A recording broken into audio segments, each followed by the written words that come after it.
All right. I think it's begun recording. I'll just, I guess, say some things for the record. I'm David, a senior in Harvard, studying CS and with music as a secondary. And this is an interview with Carlos Eiene, otherwise known as Insane for my critical listening class project, semester project. And I guess for fun, my favorite video game soundtracks include Hollow Knight, Heart Gold Soul Silver, and basically anything Jake Kaufman composes. Yeah, I mean, I guess feel free Yeah, to introduce yourself in any way you want yeah. to. Actually, it's pronounced Eenie. Is it right? It's Oh, Eenie Meenie Money Mo. oh, It's I Carlo. see. Yeah, My bad. nobody gets it the first time. It's okay. Everybody thinks it's like German or something, and I'm pretty sure it's just made up. But hey, I'm Carlos. I've made video game jazz covers on the internet for the past 9 years, and I'm a musician who um, enjoys all sorts of kinds of music, primarily with a jazz background, and also loves video games. And I do what I can to combine those two loves into making things that I really enjoy. All right. I guess to start off, I think some of the questions I'll be asking sort of draw a little bit on an interview that you actually had earlier this year with Oh boy. Alex Mukala, I think is Oh his yeah, name. sure. Yep. And it's just like it's sort of just like using those as a jumping off point. But so I guess the first thing I wanted to ask was just why video game jazz? Like I know to some degree it's kind of self-evident in that like these are sort of just like combining two things that you like. But I also Mhm. feel like maybe like it could have been anything else. I remember seeing some of your earlier stuff and in some of your later albums as well. Like you're not Mhm. always just covering video game music. You're sometimes like, I mean, I remember you did Tom's the Tank Engine at one point. Some of your earlier stuff, I remember there is like this one cover of music from Totoro. So Yeah. So it really just comes down to I make music that I like. It's really that simple. Um, because I think as an artist, there's hmm, sometimes there's a need to like put your society wants to put you in a box, right? And they want to label you as something. For instance, I have become known as the video game jazz guy, and I'm not unsatisfied with that label. Right? I think it's fairly accurate and encompasses most of what I do, and I've definitely perpetuated it myself. But in the end, it is just like a genre is basically meant to help you find what kind of music you like on Spotify and buy a record. Um, I don't think the genre or the style has to be limiting in any sort of way. So when I started, I had if you've seen some of my older stuff, there wasn't really a um I had no expectation going in that I have done my market research and cornered my market. Like no, I did not do that. So it really just kind of emerged out of experiences in life that I happened to have, like getting exposed to video game music at a certain age when I was young, and also learning the saxophone and clarinet in my elementary school and middle school band programs, and those were just things I happened to be exposed to at a relatively young age that I was able to develop an interest in and probably had some sort of affinity for. And over time, the more time I spent with them, the more time I ended up liking them. And then I think that just that love and that passion for it just sustained the amount of hours it took to become good enough to become recognized for my abilities at it at some level, which I guess has become somewhat worldwide or internet wide, I guess at this point. yeah, I guess I mean I don't remember what year this was, but I feel like I remember you mentioning that like one of the things that really put you on the radar for a lot of people was your Live at Grilby's Yeah, album, right? that was released in February of 2016, Mm, and Undertale came out, I think, in September of 2015. right. In terms of actually covering things using Hmm. jazz, are there any particular soundtracks or like features of video game music that you think make it, I guess, easier or harder to cover in some aspects? So I remember in your interview you sort of talked about this process that you have where like you do some transcription and then you make the lead sheets and then sort Hmm. of make like sort of you have just in your head everything that you want to do there. Hmm. Are there sort of specific tracks or soundtracks that you feel like this process doesn't work as well for, or or are there also instances where like it just worked really perfectly? Well, like, there's lots of different instances. I would say that um, I tend to work best with like something that has a melody, right? Because not all, especially in the case of video game music, which is meant to be an underscore, right? As technology has evolved and we've been able to progress away from technological limitations that only let you use like the three oscillators and the noise channel on the NES or whatever that is.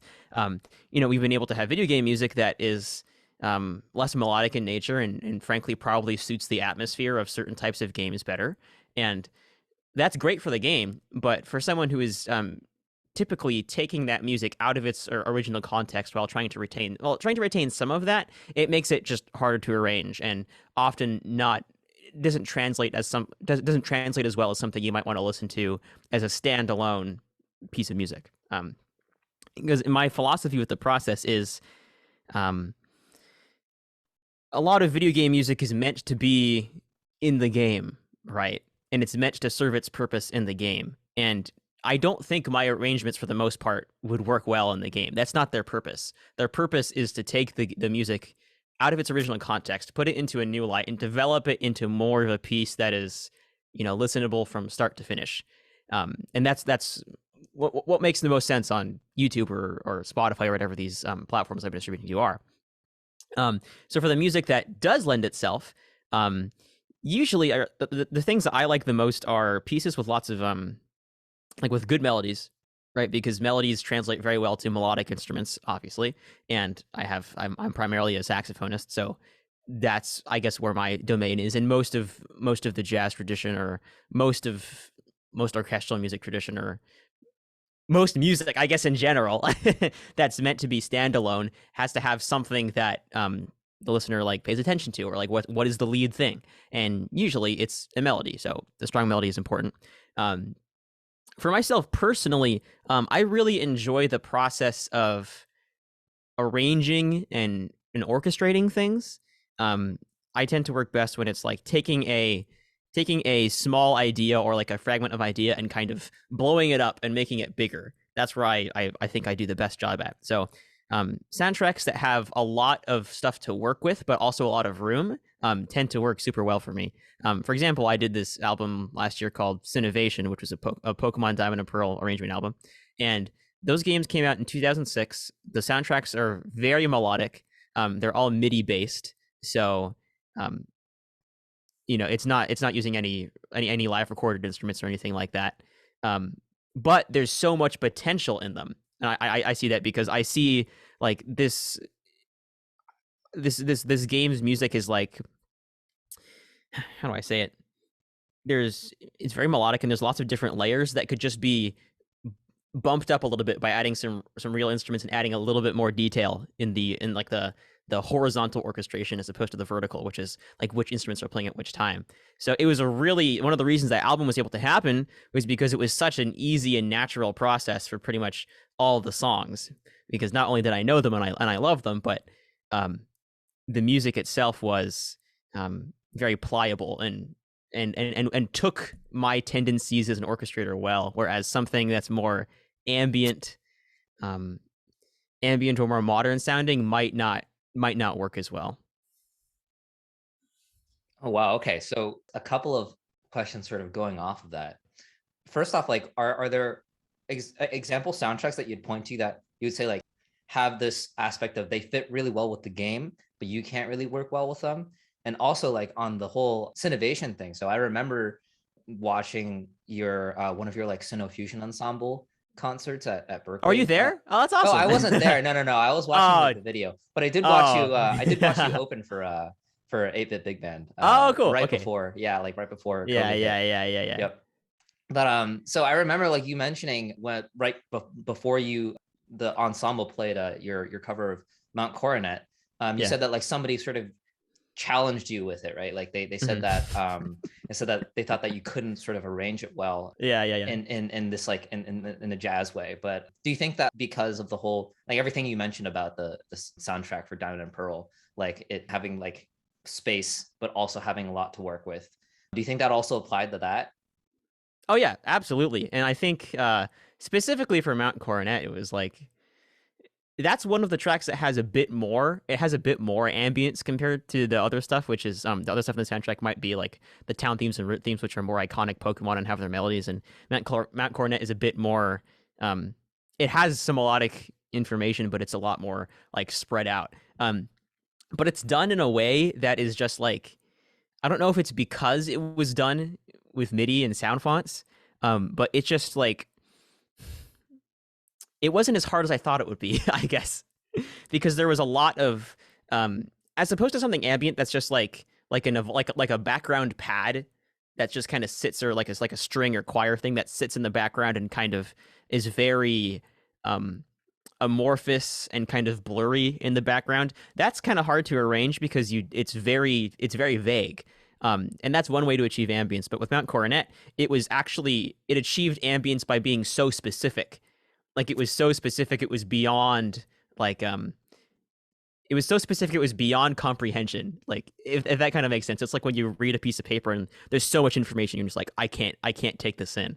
And I think it's interesting how that piece managed to achieve that. But with it being so specific, that gives you so much to pull from in terms of making the arrangement. So it was more of a tedious process, but I would just like go in and like say, okay, like there's this exact thing with the shaker and the triangle in this bar, and I want to replicate that, as opposed to just, you know, how like arranging a orchestral pad for a bunch of musicians. That doesn't sound very good. Right. And what about the other question? So like the one about if you have any specific examples of Oh yeah. yeah. Um One game that I've always wanted to do, like I loved Legend of Zelda Breath of the Wild, and people, like when it first came out, people criticized it because the music wasn't what they were expecting. But that was a good instance of a composer not giving people what they wanted, but what they needed, and I think that's so much better. And something like the Hyrule Field theme is so atmospheric, and I love that as a piece of music, and I think it works so well in the context of the game. But it wouldn't make as much sense without that context if I arranged it. Like I think it's doable, but I wouldn't really want to. It just doesn't seem like there's enough it wouldn't strike the right emotion, I think, if it was taken out of context. And the context is so important for these arrangements. And I'm trying to think of other games. I guess a lot of I haven't played very much Metroid, but I played a lot of Metroid Fusion when I was a kid. And I've looked at doing some stuff from that series, and there's a lot of stuff that's very just, you know, the same kind of thing where it's ambient, or it creates a mood that works super, super well in the game, but doesn't translate when you take everything else away. I also kind of think that it's the sound design of the game as a whole that shapes the player's experience, right? And music is only one part of that. So an example of Breath of the Wild, when you're running around Hyrule Field, you know, you're not just hearing that background piano piece, you're hearing like everything else, like all the sound design of the trees and everything else. And I think that's what's really taking the forefront, or like what's really captivating you in the game at that point. It's not the music. And there are times when that balance shifts. It's like when you're in a cutscene, and that's when the music takes over, because it's like trying to convey a very specific narrative story right there. But in you know, the sound design also, it deserves some attention and spotlight too.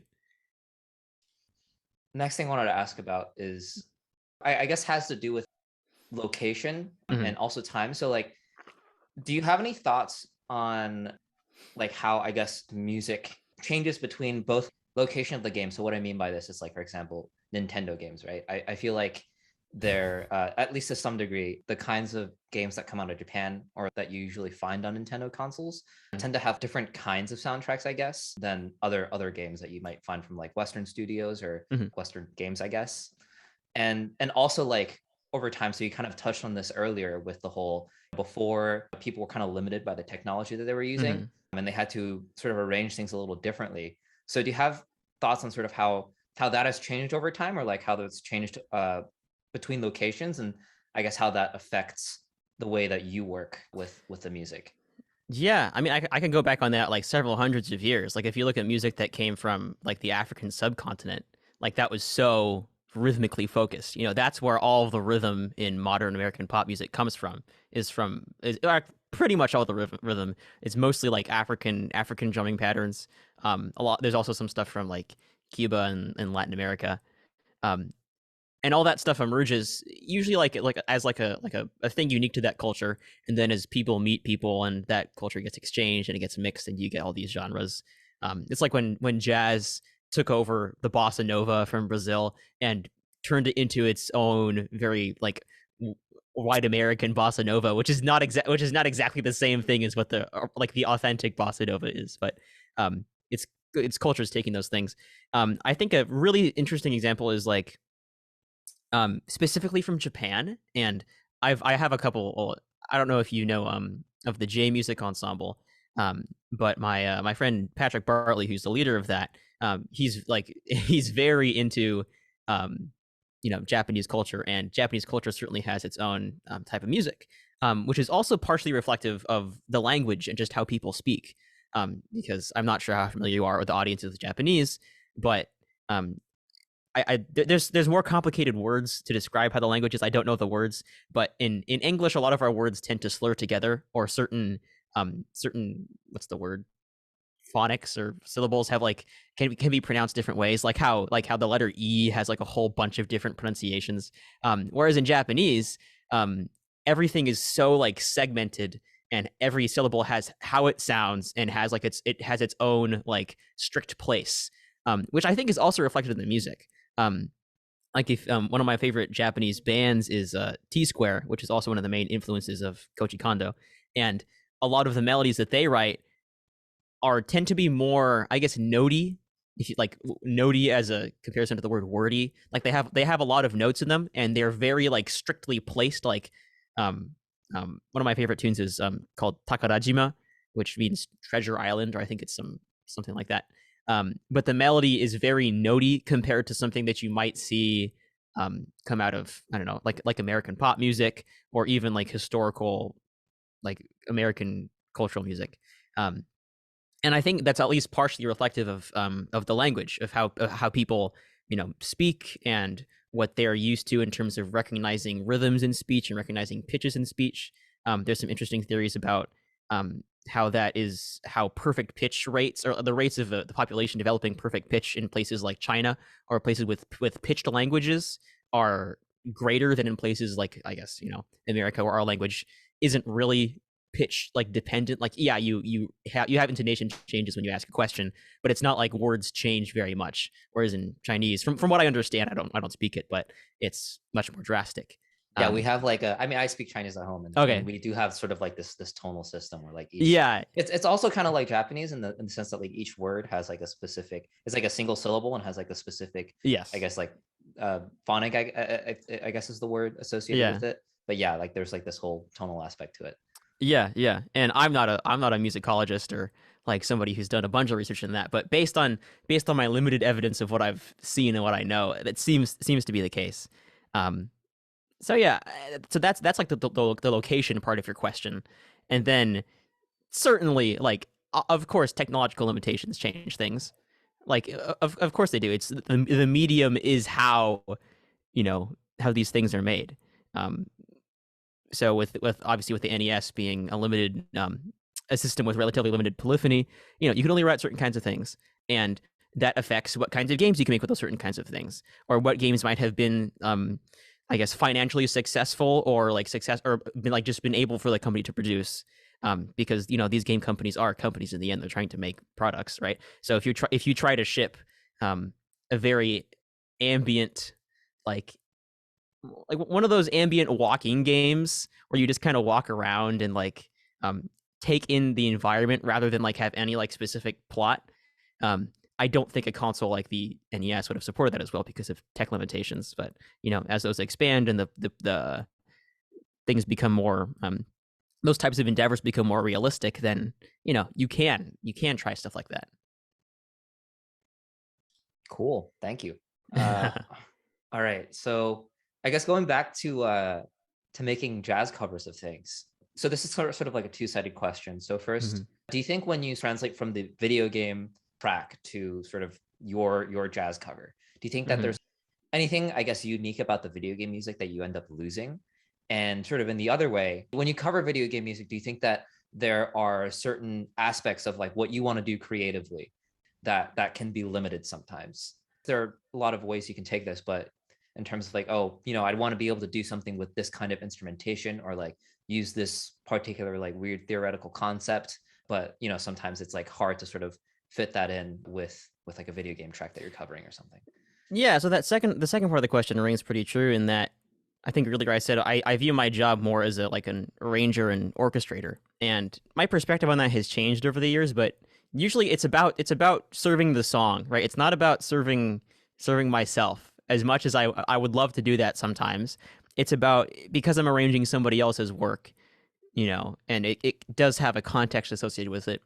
It's like, well, I'm going to make the choices for the most part based on what I think the original context, like the original spirit of the song, would want preserved in this new interpretation, basically. So there have been times in the past when I've done some pretty weird and crazy stuff, but I think I realized over time that like that's not this song. Like the one I think of most obviously is I did this cover of the Wing Cap theme from Super Mario 64, and it's really weird. Like it basically just took the melody of that song and nothing else. And it was more of a learning experience. But I realized that, that's not just playing the melody of the song. Yeah, and I guess in one definition it is the song, but if you lose, if you at least don't acknowledge the context, you're not really covering the song. You're not really doing it justice. So that's how I feel about like losing, like being limited in terms of what I can do. In terms of like losing part of the original, sometimes. I mean, usually because my arrangements are like kind of like expanding from the original, it feels less like I'm losing that material, because I try and do a pretty good job of capturing the important details or the important elements of the original in whatever transcription I do. And I think it's important to start with the best material possible if you're going to be changing something with it. I guess that being said, like, people tend to be nostalgic about like the original sounds actually used, or like the original sound font or whatever samples were used for the original songs. And I obviously don't use those, or I don't use original sound effects from the games, because one, for copyright reasons, that you can't really do that as easily. But also it's like, I'm not sure. I'm not sure people want like, as integral as the sound effects are in terms of your experience of the game, if someone wants to listen to just the song, I think they probably just don't want to hear like the sound effects or anything else that comes with it. Actually, one thing that you mentioned at the end there kind of interests me. So I guess, do you also find yourself ever limited by content policies and copyright when it comes to arranging what you want to arrange? Oh yeah. There's certain restrictions that, I could talk about this for a long time, but basically, well, it kind of revolves around like distributing music. So when I put something on Spotify or another music, any music distribution platform where you have to go through a distributor, so anything that's not like YouTube or Bandcamp, pretty much, you have to go through the cover song licensing process, which mostly relies, not entirely, but mostly relies on this portion of U.S. copyright law that deals with compulsory mechanical licensing, basically, which states that if a song has been commercially released in the U.S. in some form, then anybody can legally do a cover of it, provided they pay I think it's the compulsory mechanical rate or statutory mechanical rate, which used to be like 9.1 cents per digital download. And as I don't know how that works as streaming has evolved, it's probably complicated. I don't do any of that paying myself. I have a distributor. I have a couple distributors that just take care of that financing part, or whatever the fractions of the penny, and putting them in the right direction. They deal with that. But in order to qualify for this compulsory mechanical licensing, there are a couple of stipulations that come with that. One of them is that your song has to be a cover, right? And then you have to define, well, what is a cover?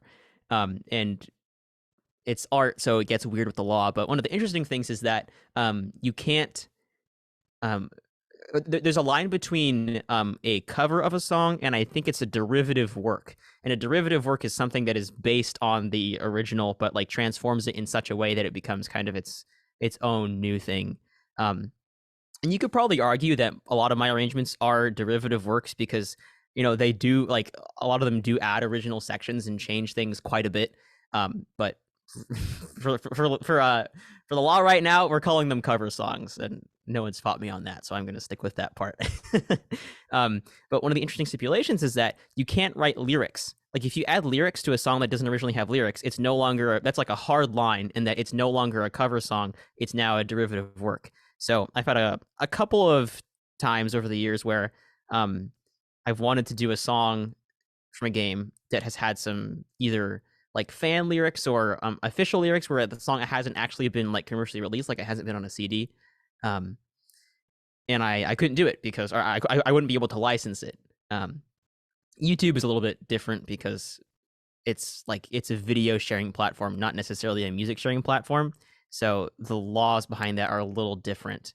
And honestly, all these laws, like, one of the problems is that they're not equally enforced. As is, I guess that's the problem of the 21st century, isn't it? That not every law is equally enforced. But like, realistically speaking, like, a lot of people just, you know, get it, like, don't pay attention to those laws and just like do it and put their stuff up on Bandcamp and get away with it just fine. But, you know, I think everybody strikes their own individual balance of like what is, you know, what is artistically true, or what do I want to do as an artist, and how do I want to allow myself to be limited by the law, you know, especially when I might not face any significant or any consequences at all for violating whatever the law is supposed to be. So it's interesting. Actually, as a follow-up on that, the whole like, you can't license covers where you want to add lyrics thing. Did you recently had a video where you covered Pokemon Mystery Dungeon track, Yeah, right? And yep. Were those lyrics yours? So they weren't mine. They were written by this guy. I believe their name is Scythe Writer, who wrote a fanfic about Pokemon Mystery Dungeon like over 10 years ago or something like that. Oh, wow. And I stumbled upon the lyrics while watching YouTube, like the YouTube soundtrack upload of that song. And I was like, oh, these lyrics are nice. I'm gonna sing the song. And I was like, I was very well aware that there's no way I'll ever be able to release this legally. And then I realized, you know, I just don't really care. I'm gonna have fun. So Right. I just so you can still put it on YouTube, right? But you can't put it on like Spotify or whatever. Yeah, and also because the Pokemon Mystery Dungeon soundtrack has never been commercially released. Oh, right. So Yeah. that's why that's another conundrum. I use this site called vgmdb.net, which is like a database of all, which is not even an official database. It's like a fan maintained database of commercially released video game and like anime soundtracks. Oh, I didn't know that one. I've always just used KH Insider. Yeah, so that's where you go if you want to actually get the files. Right. Right. Because, I mean, which is like definitely not legal, but whatever. Yeah. But VGMDB doesn't actually let you download any of the files. It's just a database for the information, which is all I want. And I think that's probably, you know, definitely a little bit more legally sound in terms of that site. But I have used KH Insider before, though. It's a good place. But yeah, I did that cover like well knowing that, or like what the laws were associated with it, and that I wouldn't be able to release it. So, you know, it's there on YouTube. Yeah. It's still there. I mean, still a win in a way, I suppose, right? Yeah, I guess so. I guess just like one or two more questions about, I guess, like the whole arrangement and performance process, and then I can move on to some questions about your community and the jazz, video game jazz community as a whole. Yeah. So in terms of performance, what differences do you find when you perform like live versus at home versus collaborating with others over the internet? So like, I think your latest video, you had some other people that you collaborated with. Yeah. So it's way different, and I much prefer performing live. It's way more fun. I think when I'm at home and in the studio, on one hand, it's way faster. Like, it's way more efficient. Like, for example, I had to do a commission for somebody yesterday, and it was a Barry sax part, and I recorded the whole thing in about 5 minutes, and that was it. Like, that's all the time I spent on that project, because you get efficient from it. And if you had to go to the studio, you'd spend like money on the studio. You'd have to drive to the studio, unpack everything, set up the bikes, test everything, and that takes so long. But on the other hand, when you're at, when it's just you, or when it's, I guess, just me at home, there's certainly a tendency to want to get everything right or everything perfect in the studio, and sometimes that's not entirely bad. Like, you want a good quality product, but there does come a line where the pursuit of perfection gets in the way of the music, right? And sometimes I do find myself like kind of being on the wrong side of that balance, especially if it's like maybe a solo take that I've been trying for the past 20 minutes and I can't get it right, or I can't get it exactly how I want it to go. Whereas live, you only get one shot, and oftentimes pretty much all the time you're playing with other musicians, and then there's so much more energy and communication and fun that happens when you get to share an experience with other musicians live. And then the online collaboration is sort of a weird hybrid between that. It's honestly not my favorite thing ever, but for sometimes in some situations it's the best you can do, right? It's the best I can do for most of the time for performing with other video game cover artists who are on YouTube. Is I know them through YouTube, and I have met quite a few of them in real life, but we all live in different places, and it's not always justifiable to meet up just for recording these little videos. So there are things there are little tricks that I've developed over the years of making it feel more live. Like when I'm recording an online collab, I typically record anything that has a solo in it first, which is not what you might expect, because a lot of people do like the drums or the bass first. I guess it really varies depending on the specific tune, the nature of it, but for the most part, I like doing solos first, provided there's some sort of like, I don't know, MIDI backing track to listen to, because then other musicians can listen to the soloist and like react and be more authentic. Like you brought up the most recent video I did, which is this tune from Deltarune Chapter 2 called A Cyber's World. And in that video, it's a band of online VGM musicians. It's a quintet, I think. And I recorded my part first. And during the solo section, there's a bit where I go like ba ba ba ba, and then the guitarist goes ba ba ba ba, like right after that. And it's like that's impossible to happen unless the soloist goes first, right? In that way, everybody's like, when the soloist is going, everybody is supporting the soloist. And the soloist might not like the. I guess it's not just soloist; it could just be whoever's like has the most significant lead role for a certain part of it.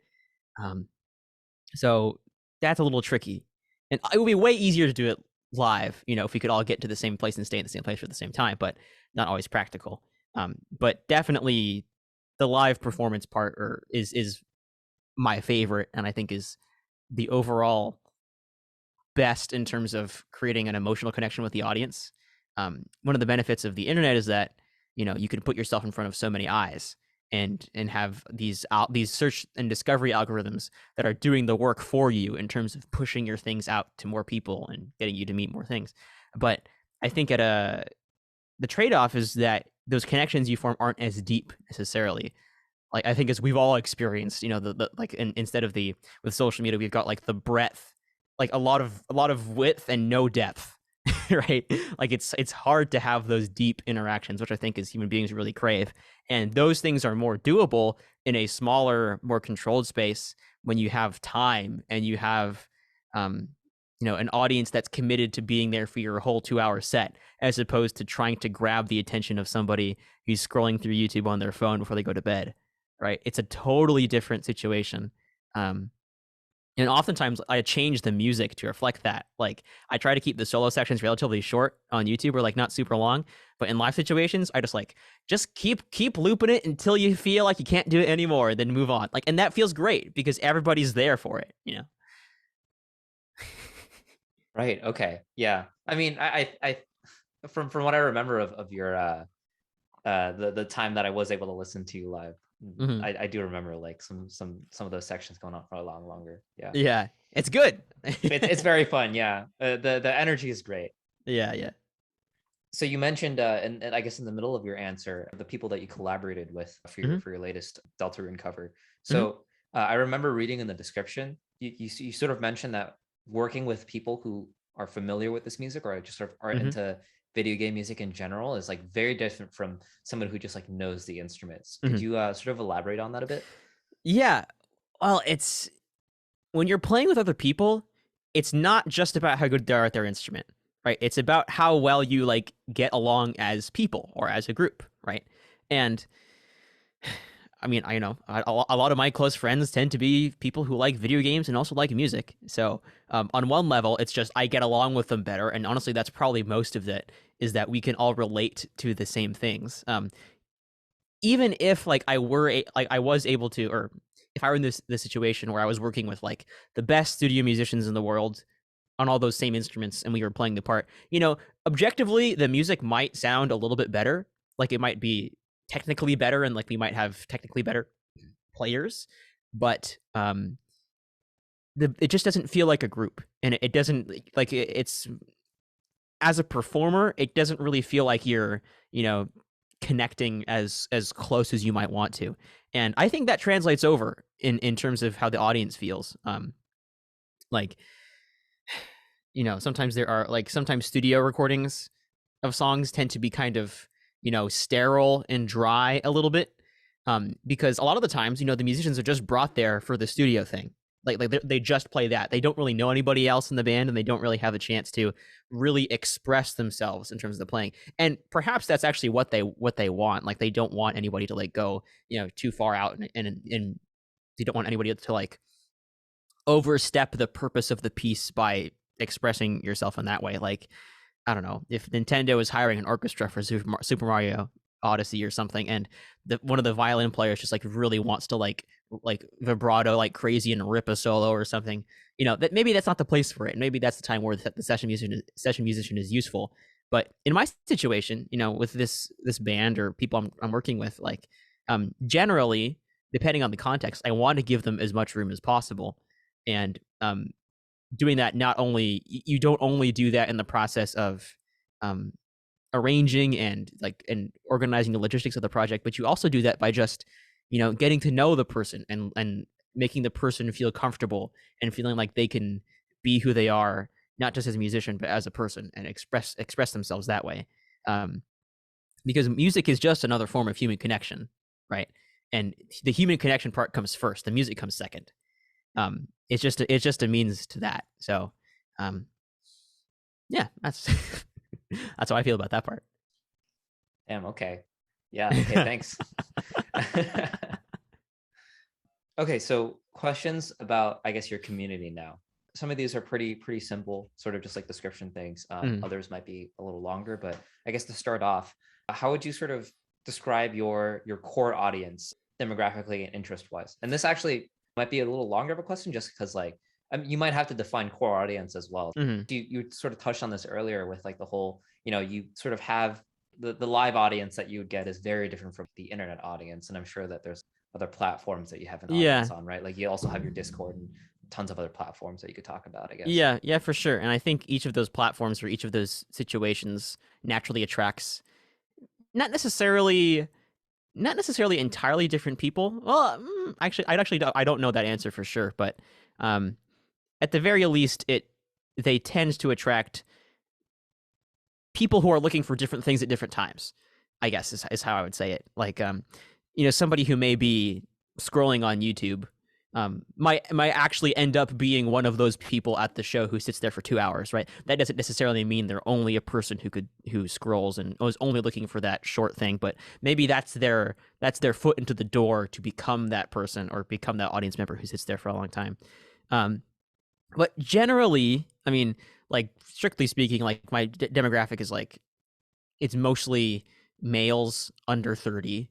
That's what YouTube says, and I'm like, yep, that sounds about right compared to most internet users or people who consume video game related content on YouTube, which is like, okay, that's I mean, that's a very like broad strokes description. But usually it's interesting because my channel is like a combination of music and video games, right? So there are certainly some people there who are way more of like are like totally gamers, or like just gamers, and they just play the games and they just like the remixes of their games and they have nothing to do with making music at all.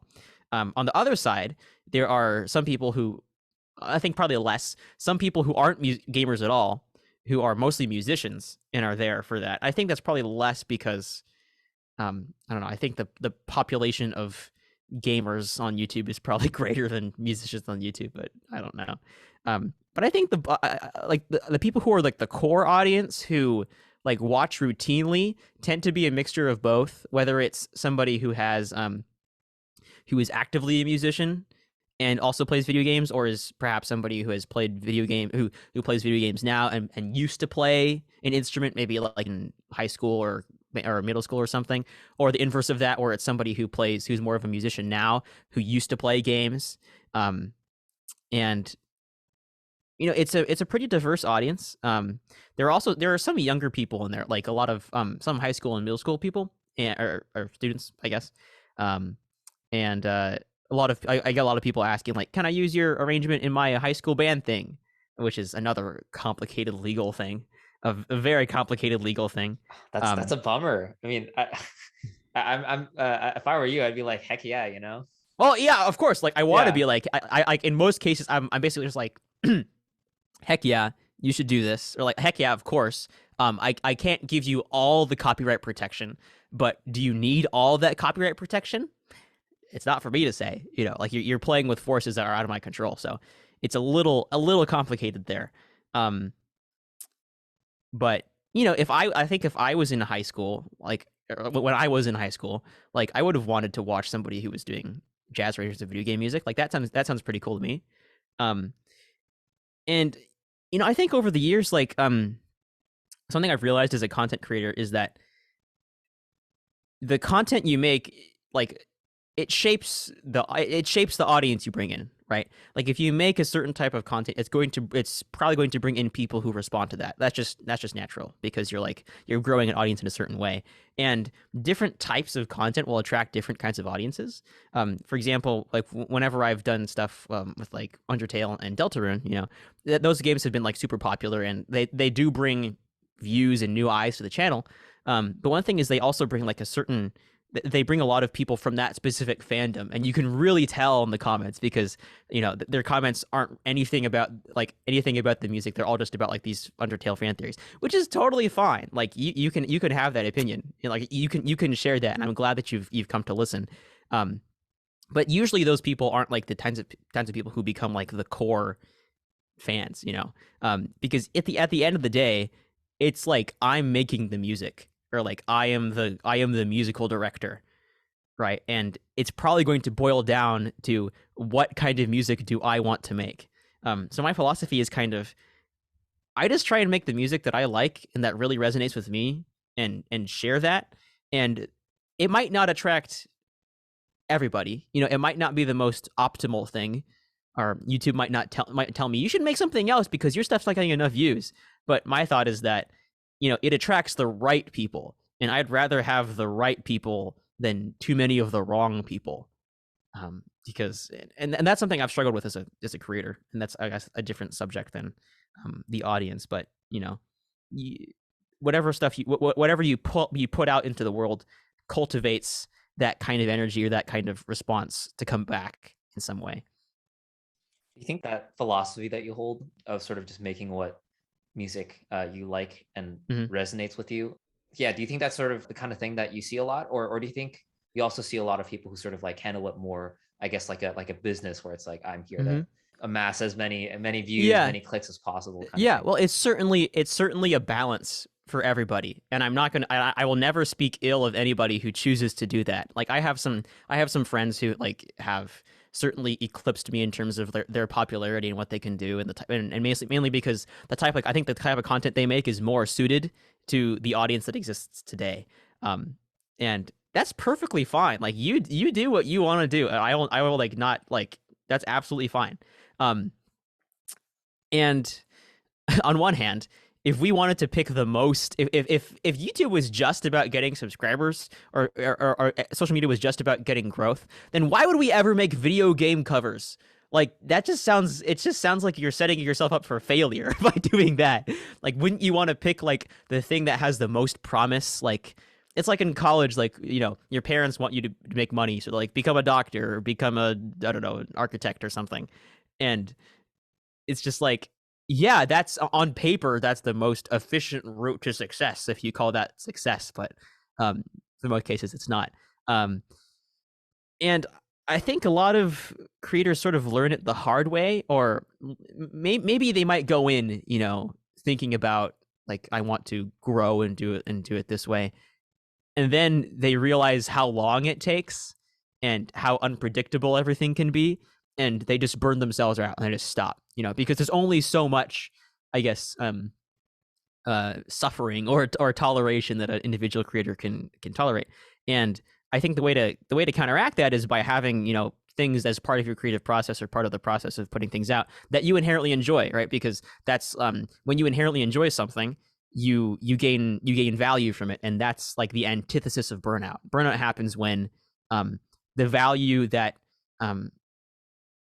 burnout is a consistent pattern of the value you receive from doing something does not match the expectation of doing something. It's like, if you were in a relationship that was going badly and you felt like you were doing all the work and trying to keep it going, and the other person was like not reciprocating, then you would feel burnt out on that relationship because I feel like it's not working. And the same thing happens with content. And so, I've learned that the hard way through many years. And I think if you just, focusing on what you enjoy first and foremost will like prevent that from happening. And then that means you can keep making stuff for, however many years it takes. Like I'm close to 10 years now on YouTube, which is nutty. That's pretty long at this point. Yeah. Yeah, it's super long for YouTube, and I've seen plenty of channels come and go in that time, and some have probably, I guess it comes down to how you define success and what success means for each individual person. But I'm just happy I can keep like sharing the things that I like and have an audience that understands and appreciates it. Yeah, I do think like, if you want to get to this point after this long of time, there's got to be something you enjoy about it, I suppose. Yeah. Yeah, I mean, I'm also just imagining like a future where your parents are just like, all right, when you grow up, you got to go to music school, you got to start doing video game jazz covers. like the opposite. Yeah. Oh, that would be funny.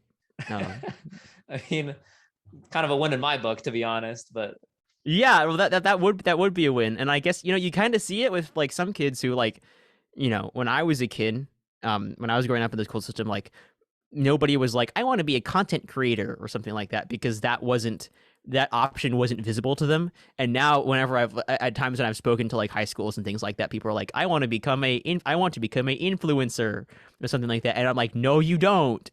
No, you don't. You don't want to become an influencer. You end up becoming an influencer. That's how it works.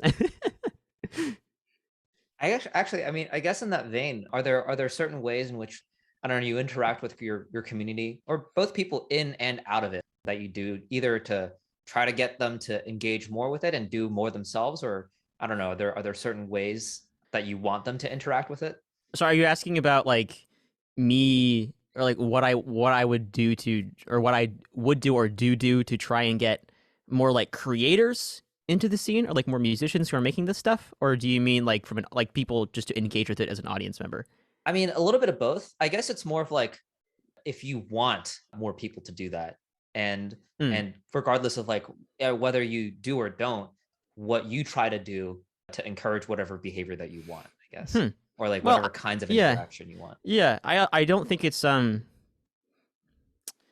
not sure it's my place to tell people to do that, or ever explicitly suggest people to do something.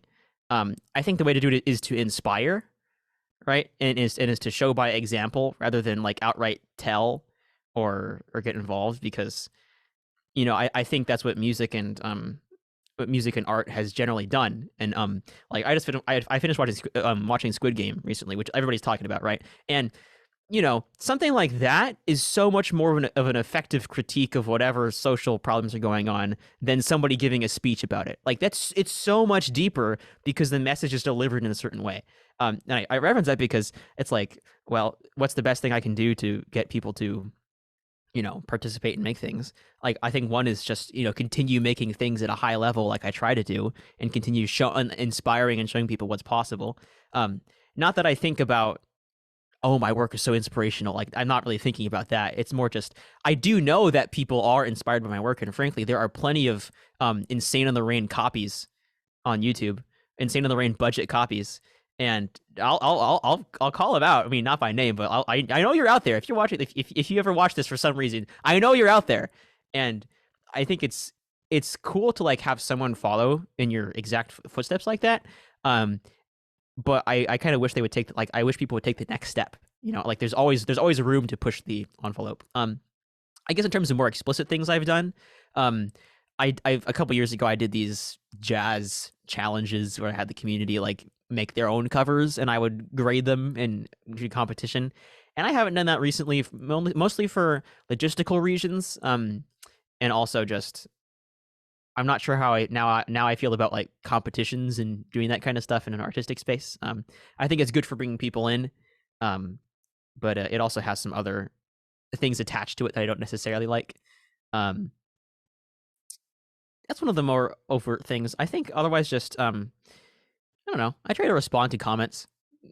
I like actually just show people that I'm around. You know, like that I pay attention, because I think there's, when you watch a video and you look at the comment section, like, you know, it's nice to see if you can actually see the creator is like not all the comments, but like, you know, hearting some of them and like responding to some of them. That shows that they read and they care and like they're listening.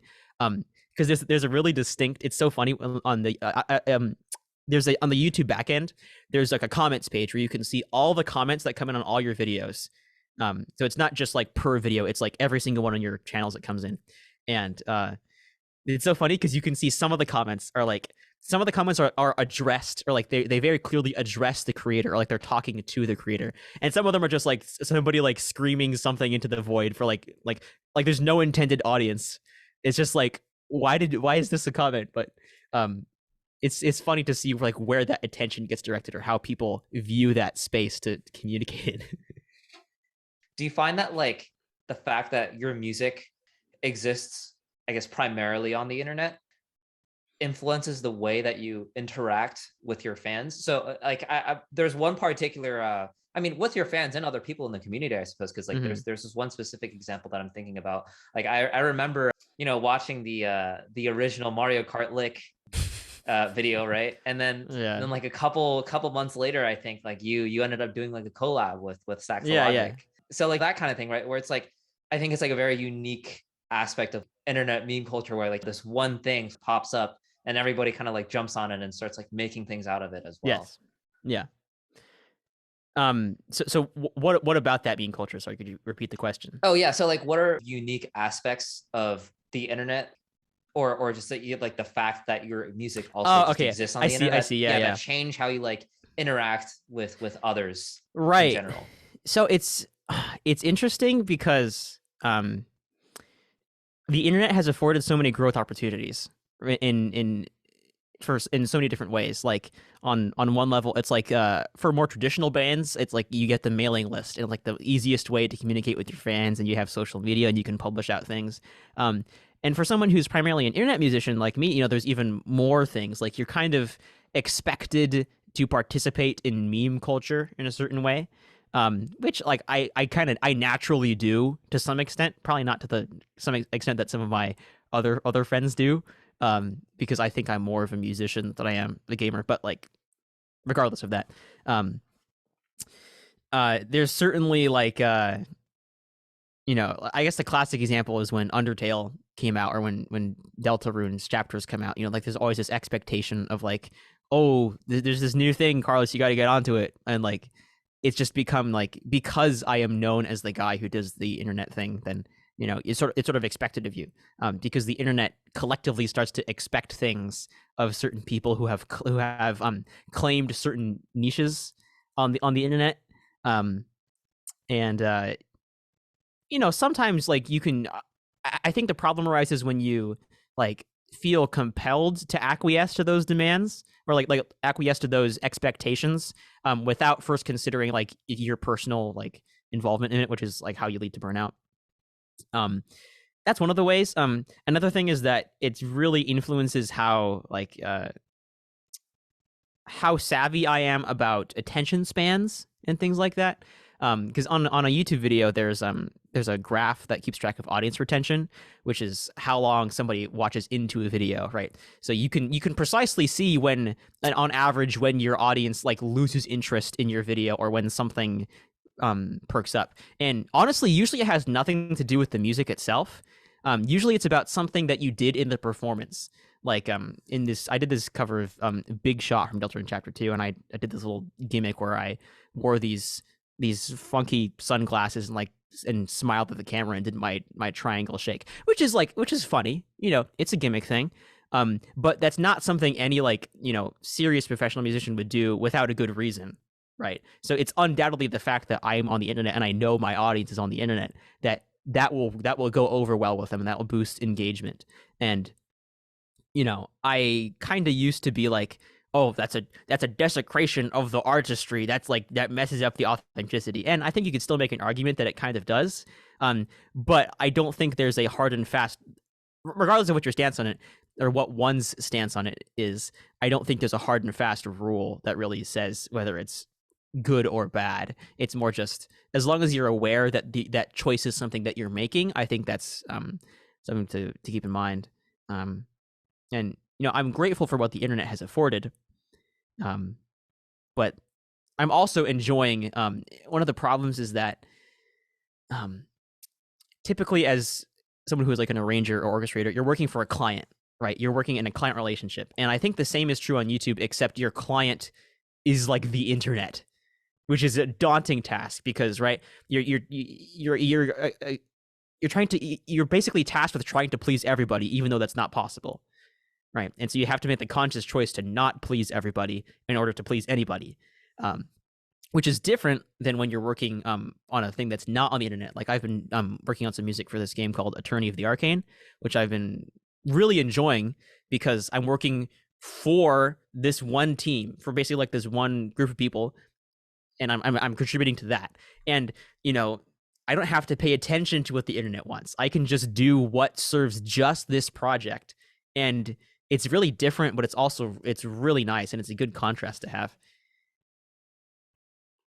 I guess one of the things about having an internet focused community, I guess there's people that are from often like non-overlapping like backgrounds, like people who are maybe just purely focused on video games or like purely focused on music, that end up like centering around like your music. Do you feel like you have different kinds of personal relationship with these different kinds of overlapping communities? It can be like something small in the sense of like, when you see a comment on a video from somebody who's like from that you can tell is like coming from this kind of background or like that kind of background, right? In that like, case, yeah. This also, I guess, can sort of touch on larger aspects of, as you were talking about, sometimes you'll do things in your videos where that like, oh, people kind of know this inside joke, right?